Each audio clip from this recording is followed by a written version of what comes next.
नमस्कार, मी नुगवेल सालवे. आज आझाद मैदान येथून या लाईव्ह मध्ये आपलं सर्वांचं मी स्वागत करतोय. आज मूळ प्रश्न आहे कल्याण डोंबिवली महानगरपालिकेचा. त्या प्रश्नासाठी आणि कल्याण डोंबिवली महानगरपालिकेच्या नागरिकांच्या सुविधासाठी मी गेल्या 16 फेब्रुवारी पासून आझाद मैदान येथे उपोषण करत आहे. अनेक असे गंभीर ज्वलंत प्रश्न आहेत, नागरिकांच्या समस्या आहेत, त्याच्यामुळे मी इथं आंदोलन करतोय. 16 फेब्रुवारी पासून मी आंदोलन करतोय. सोबतीला महाराष्ट्र विधानसभेचं अधिवेशनही चालू आहे, परंतु नागरिकांच्या प्रश्नांवर माझ्या आंदोलनाचा कोणीही दखल घेत नाही. ही मोठी शोकांतिका आहे. यातून एकंदरीत ही गोष्ट लक्षात येते की कल्याण डोंबिवली महानगरपालिका मुख्यालयापासून तर मंत्रालयापर्यंत या सर्व लोकांचे एकमेकाशी साठे लोटे आहेत आणि कल्याण डोंबिवली महानगरपालिकेला भ्रष्टाचाराच्या शिखरापर्यंत पोहोचवण्याचं काम पण राज्य प्रशासन हे करत आहे असं एकंदरीत दिसून येत आहे. जर भ्रष्टाचाराचा पाळामुळा एवढा खोलापर्यंत पोहोचला नसता तर एकंदरीत माझ्या आंदोलनाचा फार पूर्वीच दखल घेण्यात आला असता.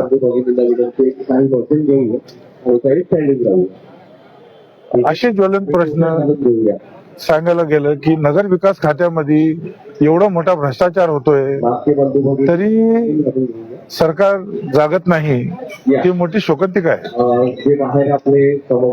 तुम्हाला बोलायला मला फार वाईट वाटतं. कल्याण पश्चिमला छत्रपती शिवाजी महाराज चौकापासून तर शंकरराव झुंजारराव चौकापर्यंत दोघी बाजू, रस्त्याच्या दोघी बाजूला व्यापारी संकुल आहे, व्यापारी लोक आहेत, मोठे दुकानदार आहेत. ते सर्व दुकानदार त्या परिसरातले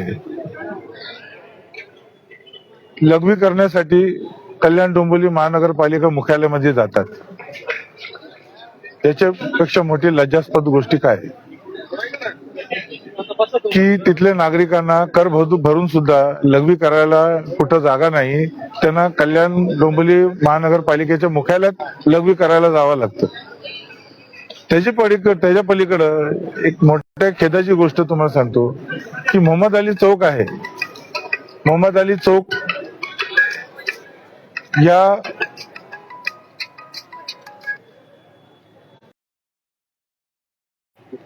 कल्याण पश्चिम मध्ये मोहम्मद अली चौक आहे.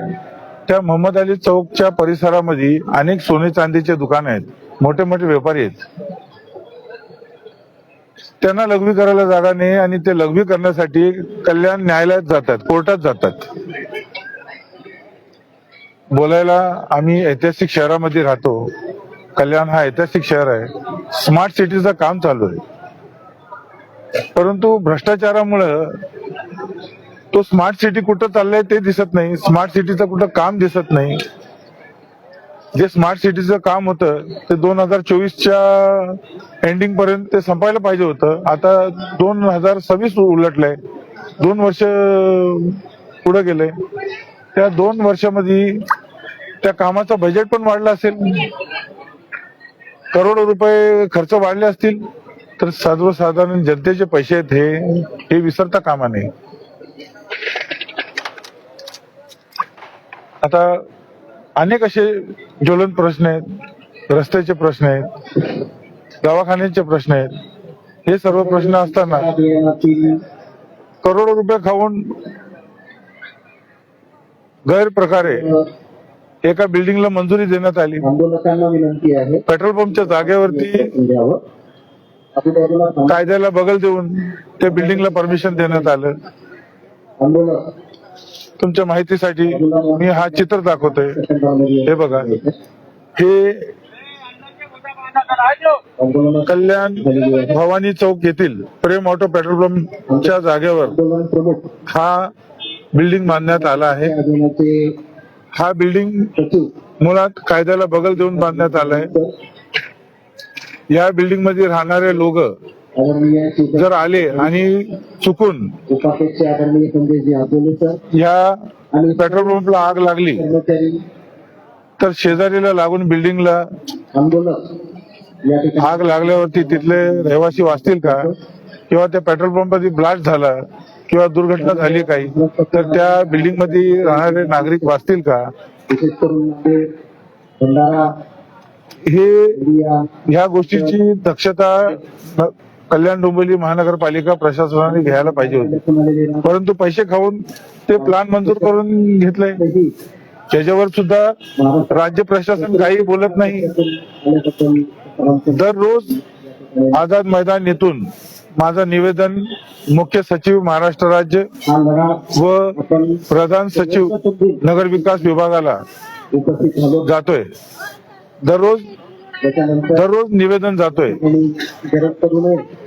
तरीही या माझ्या उपोषणाचा कुठलाही दखल घेतलं जात नाही. ही मोठी शोकांतिका आहे. तरी मी या आंदोलनाच्या माध्यमातून राज्य सरकारला विनंती करेल की प्रशासनाची पडताळणी करावी व नगर विकास खात्यामध्ये होत असलेल्या भ्रष्टाचाराला आळा घालावा. अन्यथा येणाऱ्या दिवसात सर्वसामान्य जनतेला रस्त्यावरती उतरावं लागेल. आता अनेक असे प्रयत्न आहेत. आज सकाळी मी कल्याण स्टेशनला येत असताना कल्याण स्टेशनच्या बाहेरच कचऱ्याचा ढिगार पडलेला आहे. स्मार्ट सिटीचा असं प्रकार मी कधी बघितला नाही कुठे. एका बाजूला आम्ही स्वच्छता भारत अभियान राबवतो आणि महानगरपालिकेला अनेक पुरस्कार मिळतात. ते पुरस्कार कशासाठी मिळतात हेच मला कधी कळलेलं नाही. जास्त भ्रष्टाचार करणाऱ्यालाच पुरस्कार मिळाला जातो का? का दिला जातो? काही सुविधा नाही नागरिकांना. कचऱ्याचं जिथे तिथं बघितलं ढिगार पडलेलं आहे. कल्याण कुठल्या दिशाने चाललेलं आहे. आता तर लोकप्रतिनिधी पण निवडून आलेले आहेत. लोकप्रतिनिधींचं कर्तव्य नाही का या गोष्टीकडे लक्ष दिलं जायला पाहिजे का? त्यांनी या गोष्टीकडे लक्ष दिलं पाहिजे.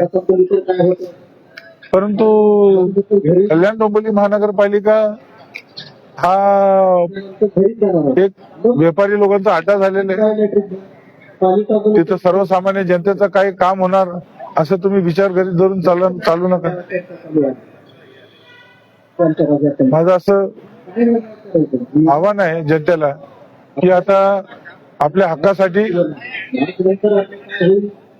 तुम्ही आंदोलन करा आणि आझाद मैदान गाठा. त्याच्या पुढे मला काही बोलता येत नाही. तरी हा लाईव्ह जर आपल्याला आवडला असेल किंवा माझ्या भावना आपल्याकडे पोहोचत असतील तर या लाईव्हला शेअर करा, जेणेकरून कल्याण डोंबिवली महानगरपालिका प्रशासनाकडे ही बात पोहोचायला पाहिजे, राज्य शासनाकडे ही बात पोहोचायला पाहिजे आणि सर्वसामान्य जनतेला न्याय मिळाला पाहिजे. धन्यवाद. जय हिंद, जय महाराष्ट्र.